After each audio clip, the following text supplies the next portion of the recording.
আমি এখন দাঁড়িয়ে আছি এই ভিডিওটা একবার দেখেন। উপজেলা নানপুর ইউনিয়নে, আমি দরিদ্র এক ইউনিয়নে আমি দাঁড়িয়ে আছি। এখানে এক লোকের বুদ্ধি দেখেন, এক গৃহস্থ সুপারি গাছে লাইন করে। আমি জিজ্ঞেস করলাম, গৃহস্থ সুপারির গাছে এত লাইন কেন? তারা বলে এখানে ধরতে বৃষ্টি অথবা ধরতে বাতাস উঠলে এখানে বাতাস যাবে সুপারির উপরে, এই দেখেন সুপারি বড় হবে। এনাকে কে কে এই কারণে চেনেন?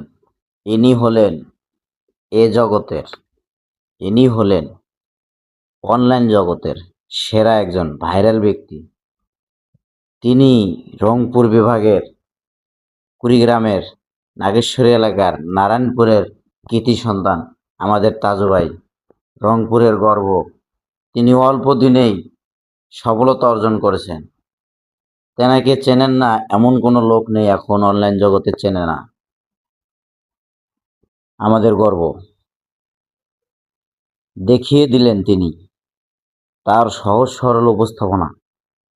অনেক মানুষই অনেক আলোচনা সমালোচনা করতেছে, তার ভালো দিক খারাপ দিক সকলে তুলে ধরতেছেন। কেউ বা অনেকেই ফানি মনে করে ভিডিওতে স্ক্রিনে ঝুলাইতেছেন। দেখেন, তিনি একজন ভাইরাল ব্যক্তি এখন।